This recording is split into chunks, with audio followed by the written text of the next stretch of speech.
گزشتہ جمعہ والدین کے حقوق کے اوپر بات ہوئی تھی۔ اب والدین کے بعد جو ذمہ داری ہے وہ اولاد کی ہے۔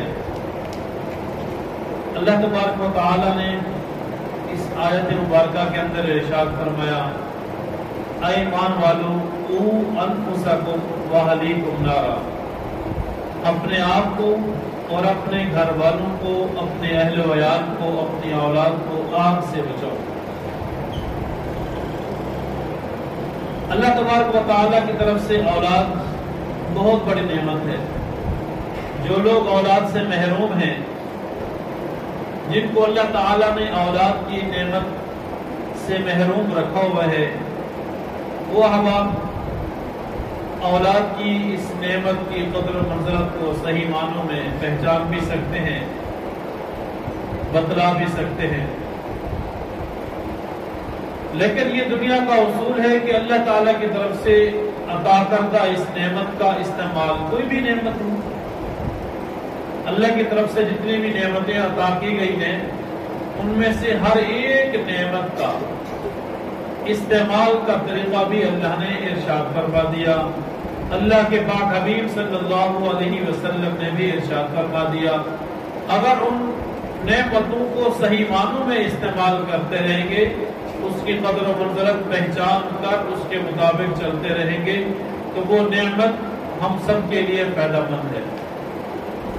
اگر اس نعمت کا استعمال غلط ہوگا تو وہ نعمت انسان کے لیے وبال جان کر جاتی ہے۔ انہی نعمتوں میں سے اللہ تعالیٰ کی طرف سے عطا کردہ ہی اولاد کی نعمت ہے۔ اولاد اللہ کی طرف سے بہت بڑی نعمت ہے۔ حضرت ابراہیم علیہ السلام بڑھاپے کی عمر میں پہنچ چکے، اللہ تعالیٰ سے اولاد کی نعمت کا سوال کر رہے ہیں۔ حضرت زکریا علیہ السلام عمر کے اس حصے میں پہنچ چکے، مگر ایک ہی تمنا ہے، رب ہب لی من الصالحین، یا اللہ مجھے نیک اور صالح اولاد عطا فرما دیجیے۔ اولاد کی تمنا کرنا بھی ثواب ہے اور اولاد کی خواہش رکھنا بھی ثواب ہے، انبیاء کی سنت ہے، اور اس کو چاہنا یہ بہت بڑی نعمت ہے۔ حضرت یعقوب علیہ السلام کے بیٹے حضرت یوسف علیہ السلام کے ساتھ جو بیتی، آپ نے بارہا اس واقعے کو سنا، سورہ یوسف کے اندر آپ نے پڑھا ہوگا اس کی تفسیر اور تشریح میں، کہ اللہ تبارک و تعالیٰ کی طرف سے کتنا بڑا امتحان تھا حضرت یعقوب علیہ السلام کا۔ جب اولاد والدین سے جدا ہوتی ہے تو اس جدائی کا غم کیا ہوتا ہے، یہ ایک والد یا والدہ ہی محسوس کر سکتے ہیں۔ یہ چیز بتائی نہیں جا سکتی، چاہے وہ جدائی عارضی ہو، وہ جدائی موت کی صورت میں ہمیشہ کی جدائی ہو، کوئی بھی جدائی ہو، بلکہ اگر اولاد والدین سے ناراض ہو کر بھی اپنے گھر سے نکل کر الگ کسی اور جگہ پہ منتقل ہو جاتے ہیں، شفٹ ہو جاتے ہیں، تب بھی اولاد کا جانا والدین کے لیے بہت بڑا افسوس کا مقام ہوتا ہے، غم کا باعث بنتا ہے۔ تو حضرت یعقوب علیہ السلام کے بیٹے حضرت یوسف علیہ السلام اپنے بھائیوں کے ظلم کی وجہ سے، ان کے ظلم کی وجہ سے، ان کے بقول، ان کے بیٹوں کے بقول کہ اسے بھیڑیا کھا گیا ہے، اب وہ دنیا میں نہیں رہے۔ اب حضرت یعقوب علیہ السلام اس غم میں روئے جا رہے ہیں، مسلسل روئے جا رہے ہیں، پریشانی کے عالم میں، یا اللہ میرے یوسف کا کیا بنا ہوگا، یا اللہ میرے یوسف کی حال پہ رحم فرما۔ ایک تڑپ اور ایک فکر لگی ہوئی ہے۔ قرآن کریم کا واقعہ بڑا تفصیل کے ساتھ مذکور ہے۔ تو حضرت یوسف علیہ السلام کا غم اس قدر شدید تھا، اس قدر شدید تھا کہ اللہ تعالیٰ کی دی ہوئی نعمت آنکھوں کی بصارت سے حضرت یعقوب علیہ السلام محروم ہو۔ وجہ کیا تھی؟ اپنے اس لاڈلے بیٹے کے غم میں مسلسل رونا، مسلسل رونا، مسلسل رونا۔ اس رونے کے تسلسل کو اللہ تعالیٰ کی نعمت سے انہیں محروم کر دیا۔ اولاد کی محبت میں رونا یا اولاد کی محبت دل میں پیدا ہو جانا، یہ ایک فطرتی عمل ہے، یہ انسان کے بس میں نہیں ہوتا۔ انسان، ہم صاحب اولاد ہیں، ہر اولاد کی ایک اپنی محبت دل میں ہوتی ہے، لیکن کچھ بچے اللہ تعالیٰ کی طرف سے عطا کردہ اس محبت والی نعمت میں زیادہ ہوتے ہیں۔ چاہے وہ بیٹے ہوں یا بیٹیاں ہوں. ایک والد کو یا والدہ کو ایک خصوصی انس اور قربت ہوتی ہے کچھ بچوں سے، چاہے وہ بیٹے ہوں یا بیٹیاں ہوں، وہ زیادہ ہوتے ہیں ان کے ساتھ لاڈ پیار زیادہ ہوتا ہے، اور یہ انسان کے بس میں نہیں ہوتا. اور یہ اولاد سے محبت بھی ایک نعمت ہے. رسول اللہ صلی اللہ علیہ وسلم اپنی اولاد سے کس قدر محبت فرمایا کرتے تھے.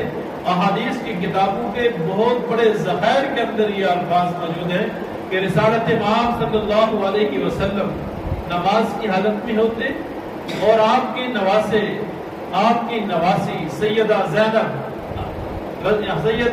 کی بیٹی حضرت عمامہ اور حضرت حسن حضرت حسین آپ کی خدمت میں آتے اور آپ نماز میں مصروف ہوتے، وہ آپ کے ساتھ کھیلنا شروع ہو جاتے.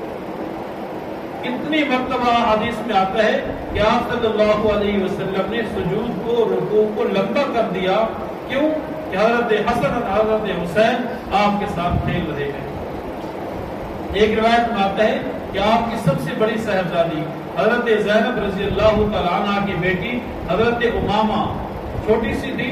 وہ جیسے ہی آپ صلی اللہ علیہ وسلم تشہد کی حالت میں بیٹھے تو وہ آپ کے کندھے پہ سوار ہو گئی، کندھے پہ آ کے بیٹھ گئی. رسول اللہ صلی اللہ علیہ وسلم تشہد سے کھڑے ہوتے ہیں قیام کی حالت میں، سورۃ فاتحہ کی تلاوت کرتے ہیں، اور پھر جب رکوع میں جاتے ہیں اسے اتار کے نیچے بٹھا دیتے ہیں، اور رکوع کرنے کے بعد پھر 2 سجدے کرتے ہیں. سجدے کرنے کے بعد جب پھر دوبارہ چوتھی رکعت کے لیے اٹھتے ہیں تو رسالت امام صلی اللہ علیہ وسلم اس بچی کو اٹھا کے دوبارہ کندھے پہ بٹھا کے پھر نماز میں مصروف ہو جاتے ہیں. نماز کی حالت میں اتنی محبت ان بچوں سے. آپ صلی اللہ علیہ وسلم کے سجدے حضرت حسن اور حضرت حسین کے کندھے پہ اور کمر پہ بیٹھنے کی وجہ سے دراز ہوا کرتے تھے، لمبے ہو جایا کرتے تھے. سجدوں کو طول دے دیا کرتے تھے. کس لیے؟ کہ حضرت حسن اور حسین بیٹھتے ہیں. اتنی محبت کی بچوں کے ساتھ. اور ایک واقعہ آتا ہے غالباً حضرت حسن یا حضرت حسین رسول اللہ صلی اللہ علیہ وسلم کے ساتھ کھیل رہے ہیں آپ گھر کے اندر، گھر کے ماحول میں بیٹھے ہوئے، اور اچانک ان بچوں میں سے کسی بچے نے پیشاب کرنا شروع کر دیا اور آپ کے پیٹ مبارک پہ. تو آپ صلی اللہ علیہ وسلم نے بچوں کو دور نہیں کیا. ہماری تو عادت ہے بچوں کو سائڈ پہ کر دیتے ہیں یا بستر پہ کر دیتے ہیں یا ماں کے حوالے کر دیتے ہیں تاکہ ان کا پیشاب بول و براز ہمارے کپڑوں پہ ہمارے جسم پہ نہ لگے. آپ صلی اللہ علیہ وسلم بالکل ساکت ہو گئے، جسم کو روک دیا، حرکت نہیں کی اور ان کو مکمل پیشاب کرنے دیا. جب کر لیا تو ان کو ایک طرف کیا اور انہوں نے اپنا جسم اور اپنے کپڑے صاف کیے، بچے کے کپڑے صاف کروائے اور دوبارہ بچے کے ساتھ کھیلنا شروع. یعنی اس قدر بھی کھیل نہیں کی کہ بچہ چونکہ اب پیشاب کر رہا ہے لہذا اس کو ایک طرف کر دے دے ماں کے حوالے کر. یہ محبت کا یہ عالم.